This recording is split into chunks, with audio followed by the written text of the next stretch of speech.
Water. Hey, Brigitte and Kirsten coming to you here. First, let me introduce myself. I'm Brigitte Young with Wing Sisters, and we are doing episodes on different Wing Sisters journeys. And today I have the honor of introducing Kirsten to you. So, who is Kirsten besides Winger? Totally. Well, it's Kirsten, like Kier, like beer. Um, yeah, so it's slightly different. Kirsten, not Kirsten. Oh, Kirsten. Yeah, yeah, Oh, yeah. okay. Well, I think it's in Norwegian. It's more similar to that. Totally. Yeah, Exactly. Exactly. thanks Yeah. for correcting that. And I know I've mutilated your name on many occasions. um, but yeah. And that's a very broad question. Who am I? But before we jump into that, I just again want to thank you for these videos. I've really enjoyed listening to them and just learning more about the other Wing sisters. And honestly, I just also have to give another shout out to that you even started Wing Sisters. When I first started winging, um, I I saw that you had the Wing Sisters, and I just very much wanted to get to know you and get to be part of the Wing Sisters. And it really gave me this opening in the community that felt so welcoming and so supportive. And that has enabled me anytime I am near the water, on the water, and there's a female winger, I'm like, are you a wing sister? Like there's this that bond. So I just wanted to do that shout out to you and Thank for you. forming all Yeah. this and continuing to build community around it. Oh my God, but that's too large of a question. Who am I? Can we break that down?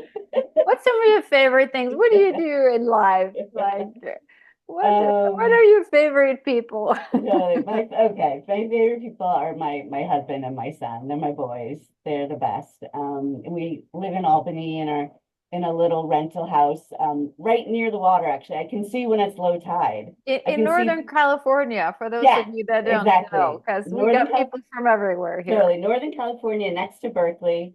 Um, and while I have a water view, it's like I see the water under the 580. So, which is a highway. But I can see when it's low tide at the Albany beach. Yeah, and I live here. I love Albany, and I love being so close to all the local wing spots and that it's so easy here. Yeah, and I'm 54 and I can't wait for retirement. Those All are right. the So what do you do in life for work? for work. I always say that I can do any job that doesn't involve math. Um, and I can do math if I can use an Excel spreadsheet. So I'm like queen of soft skills. So I work at various jobs until I'm like, I don't think I like this one anymore, and then I move on to the next one. The job I'm currently doing is I run a therapy practice. I manage a practice of 15 therapists out of Berkeley. I get to work from home, but and a lot of the therapists work remotely as well. But yeah, so I get to work with a bunch of therapists and help run a business. So it definitely utilizes all of my soft skills, and I do need to do some math. That's good. And That's I great. still I can totally see you fitting into that well. And and so I how did still you? count the days down to retirement. Yes, I used to be there. I mean, I'm not retired, but I do set my own schedule, and it's a Yeah, game changer when you it don't is a have to game work changer. nine to Yeah, five and all those totally, hours. totally. Anyway, so when did you first hear about wing foiling and made you want to try it? I was 50 and of course, I've seen kiters for years and, they're all sexy. And I mean, like the whole thing is just like cool. And so I actually tried kiting first. And I went out with John from Kite from the Bay. I went out on his boat just to see if, I could do this. And And you went with, from what I understand, you said you had no, this was like your first sport. yes, yes. That is just, I had that is so fantastic. I love it. I had been one of those people up until 47. I was like, I hate exercise. I just hated it. But then I Wow. decided at 47 that at 50, I wanted to be the strongest I've ever been. So Mm-hmm. I started going to the gym, and what motivated me to go to the gym was Ellen was on at 4 o'clock every day, the TV show Ellen. So I would go and on the elliptical and hang out with Ellen. And that started it until I turned 50 and I was stronger than I've ever been. That is partly to say I was never terribly strong, but I was, I finally had like arm muscles. I'm like, oh wow, that's really fun. And then For you.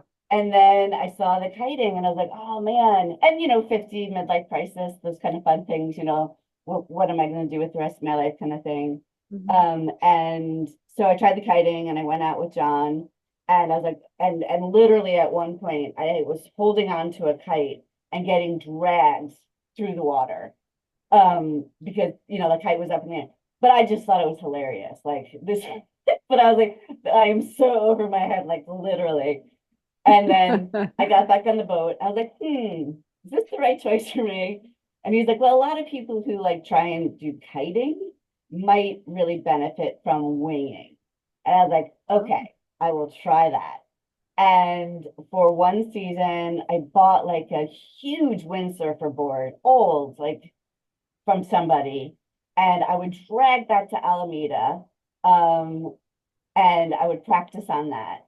Um, but I had no idea what I was doing. I didn't understand wind. I no sports whatsoever. So no exercise until I was 47, and then no sports ever, ever.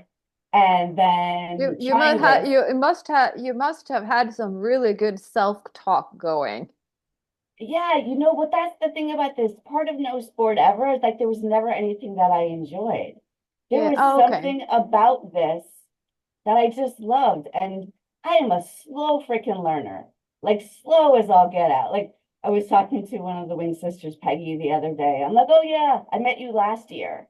And she's like, you met me 2 years ago. So I lost track of a whole season. Well, either it was because you're having too much fun or Yeah, it's just, something else. yeah, I guess partly because I've never done a sport. Like, well, but what I actually really liked about this is that each stage I could progress. Like, I did the windsurfer board for like a season. That was kind of a waste of time. Like I bought a 4.6 Nash wing, like heavy as a lead weight, and I was trying with that, and then I finally just bought a board. I was like, okay, I'm gonna like this enough. If I like it enough to drag a huge windsurfer board on the top of my car to Alameda, obviously I'm in. So then I bought, from Board Sports, I bought a 95-liter Takuma and a foil. And yeah, and then I would just practice, mostly in Marina Bay because it's close by here. And I got from Peggy, another wing sister, one of the best pieces of advice right out of the gate. So she helped me get upwind. And yeah, Yeah, and she's so wonderful. yeah, but it's been 4 years. It took me, so 4 years, including the windsurfer year. It took me 2 years to get up on foil. Because I was scared of the speed. Like I didn't want to go fast, but I It's didn't okay. care. Yeah. Everyone has their own journey, right? I wasn't in a hurry, and it was obvious too. I don't know. You did it. You started in the winter, which is just, I don't know. You started in the winter and then you were doing a race the next season Yeah, that at wasn't. Chrissy I with a signed sinker. up. I signed up because I told everyone our goal was to get 5 women into the first race San Ah, Francisco ever had, and I thought, okay. well, if I can do it, they can definitely do it. So Totally. I figured Totally. I Good for figured if you. they I figured would be a way to get a few people in, and Yeah. we did it. And you So did it. That's awesome. Yeah, but I think about that. I'm like, you got out in a race at Chrissy Field, like, so that was awesome. yeah, so what is some of your favorite spots for winging? You mentioned a few already. Do you have any other ones? Or maybe it doesn't have to be around here in the Bay Area. It could be anywhere you've been. It's really just been in the Bay Area and I'm super cautious. So I started in Alameda. They haven't been great for wind this year. So then I I would spend a lot of time in Marina Bay in the pond. Even just standing up on the board was, probably Yeah. the whole first season that I forget, or second season I forget. And then now Berkeley's my main, Yeah. Berkeley Marina. But I have tried Point Isabel. And I And think you're it's, up flying on foil now. yes, now I am. I'm up flying on foil and it's just magical. Um, and I wish I was, and I've tried a Sherman. I haven't had the best luck at Sherman yet. And because I have so many great spots right by me, I don't always, I don't make the trek to Sherman. Yeah, well, Um, you've got a busy life and you got to make it work, and right? it's, yeah, and like I love the community at Berkeley. Like the people are just amazing and they know me and they look out for me and I look out for them. And it's just so you just go and you just see people and you're like, hey, and so Yeah. that's also it's my people, the same way Sherman's your main point. And you know the people there. It's just lovely to see faces and celebrate with each other. Yeah. So what is the best part of being on the water for you? Um, so I've always loved the water, but I hated the cold. Okay. And my gateway drug was really a wetsuit. The second I got a wetsuit, I was like, oh my God, I can be in the water and not be cold. Yeah. And now, regardless of the weather, I'm wearing a 5'4" wetsuit, booties, gloves, like I am cozy. Yeah. And I just love just being in the water. Like Yeah. I'll take breaks in between and just like look. I mean, the view from Berkeley is the two bridges and the skyline of San Pretty. Francisco, and then the sun setting or doing, it's just gorgeous. So I just Yeah. actually love being in the water. Yeah.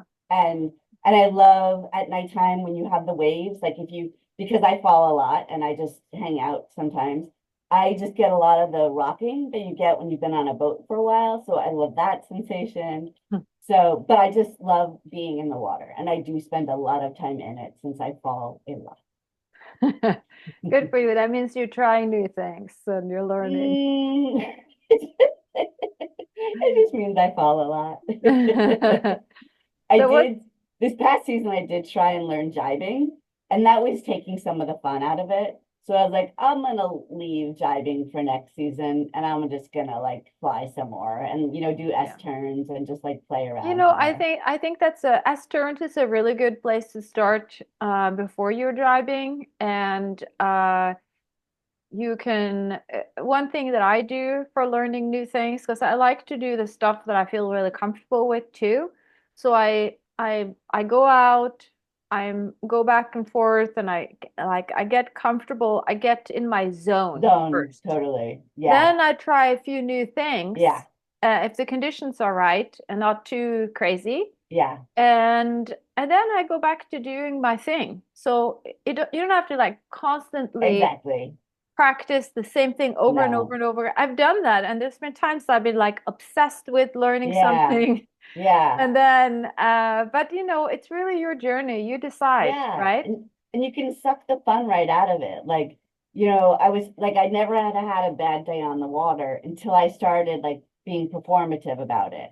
I'm like, oh, why can't I figure this out? I'm like, because you can't right now. It's okay. Like trying Yeah. to let go of that performative nature. And I hadn't been that way until the jibes. And then I was like, okay, let's just put this on the back Yeah, I burner for think now. I think just it's kind of like with the same thing with yoga, just be where you are and be Right. grateful for where you're at. Totally. And I know you're really good about that and the self-talk and all that to help build you up. But we can all get a little bit off once in a while and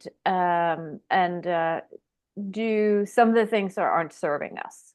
Yes. But it's good to know how to bring it back. Exactly. Because it's just And supposed to be fun. Like it's just yeah, have it's like fun. have fun and maybe have a balance between your comfort zone and just a little bit out of it Right. so that Right. you're pushing yourself. Exactly. So, what is your consistency level for getting on the water? Or what might be getting in the way? You said you're counting the days to retire, so I got a feeling Or that's part of it. I mean, I shouldn't complain. I only work 4 days a week and only Oh, 30 hours. So I try and get out 3 times a week. I have off midweek, so try and get out. It's all wind dependent. And then midweek Fridays and then one day during the weekend. Yeah, that's great. Yeah. And my And family you just know, keeps, us women, we tend to, especially if you have a family, it's not like you're working 4 days a week, but you really there is more work. We I just am don't talk about that part. I am very blessed. My husband is they become widows during the season. They just understand that there's a season, and during that season, I get to do these things. Yeah, And so it's they're wonderful. incredibly understanding that because they see how happy it makes me and Yeah, how, positive and how much more energy I have when I get to do it. So yeah, they're incredibly supportive. that's awesome. Yeah. Um, so if you had a magic wand and you can design your own day, how would you look like? And where would you be, maybe? Totally. I definitely, sometimes when I think joy is so much fun, but I am just finding the joy in life and doing fun things. But I think it could end up being hedonistic. And so I always want to balance that kind of like joy and doing great things and fun things with also acts of service and support and making sure I'm bringing value to other people in the world in other ways. Because I don't, it can't, I don't want I it to be. love you. You know, it is so well said because I think that like we have certain gifts, right? And we got to use them for other people. And Yeah, otherwise, our life is just, at least for me, it's just empty. yeah, and Who wants that? self-serving and like, well, I think every time that someone takes care of themselves, that does impact the universe in a positive way. Because people don't invest in self-care and it's martyrdom and all that kind of stuff. But so I think it is important that we do invest in ourselves. But Mhm. if it gets to be like just so focused around like what's going to make me happy today and yeah, but how can I do things for other people. So I would like to not continue to do formal work, but I know I will always have to do something in the world that feels productive and feels positive. Yeah. Yeah. So I don't know I what I that'll was be. I was listening to this song this week about like you don't want to go through life and suddenly find out you missed it. And I Yeah. think this is a very valid point that, like, when we get exhausted and we're working hard, we think all we need to do is just sit there and relax and do all our favorite things. And yeah, maybe it is our favorite things if you're doing something for other people. But being conscious of those things. Yeah. I love that that you've thought that through. That's Yeah. great. Um, so understanding the nature of our sport, how have you, and we all have to adapt, and you Mhm. said your family knows that during the season you are, you're doing this more, but have you made any changes in your life, or are you making any changes that takes you in the direction of maybe being more consistent with getting on the water or planning ahead? Trying to be really mindful of um injuries and not having them and doing strength training. Hmm. Um, because at 54, the benefit of not having done a sport before is I don't have any old sports related injuries. Yeah, right. The downside is I also don't have like the muscle strength in my body that lifelong athletes have had. So I had to build a lot of that up and in a 54-year-old body. And so just being not overdoing anything or trying not to overdo things. And then when I'm not able to get on the water, like do cross training, not even like still being active, going for bike Yeah. rides, running, swimming, Yeah, like I've whatever I've seen on Facebook you've done some races. Tell us about those. they're mini races, but they're fun. So it's Albany has this great triathlon, a sprint triathlon. Um, it's just the town of Albany. I just love it. It's fantastic, and it does this little sprint But then it offers a mini sprints to kids and adults who want to do them. And so the first year I was able to do the sprint triathlon. Since then, I've done the kids version. So it's really just a small amount of exercise, but Yeah. it's fun to be in the community, and it's still hard to swim, bike, then run, back to back for. Yeah, I can't imagine. Oh, you could do it. No, you could do it. It's if I can do it, you're set. And it's just fun, and you get cheered on, and and you get a cozy t-shirt. It's all good. Awesome. So what are some of your favorite takeaways from being part of the water sport or the wind sport community? I think you mentioned some of them, like the community, the um, people coming alongside of you and showing Just you things, or so what positive, else? like just such a positive group of people who look out for each other. They're just always available for support. And like, I told you about, running into Peggy right at the beginning, and she's like, I'd recommend you sit on the board this way. And like since then, when I see other people beginning and I see they're sitting a different way, I'm like, hey, this is advice I got when I was first starting that really made it was a game changer. And so I love, like, the world can be pretty dark at the moment, and it's sort of it is in people's nature to focus on the negative, unfortunately. It's just sort of Mhm. how we're wired to keep us safe. Um, but I love a space where it's about focusing on the positive and focusing on the joy of it. Um, and that's just so supportive. Like, people really look out for me. And I didn't know them just a couple years ago. And they're people I look forward to. And like, I have not really gone winging in the winter, but so when I came back this season, when the season started, it was like, oh, so good to see you. I'm like, oh, great to see you. And I love the positiveness. I love the supportiveness. The person Kirk who took my video. Like, I didn't know it. He was just winging around, and he took the first and only video I have of me up on foil. And Oh, after we got off the water, he's like, hey, I took this. And like, it was such a precious gift. And like, he just gave it to me. So hmm, it's and awesome. folks like you, I mean, it is just such a positive, lovely, joyous community. That's great. I feel that way too. It's a big blessing. Yeah. So, what are learning to wing? Do you feel like it's transferred into other parts of your life? Some of the takeaways?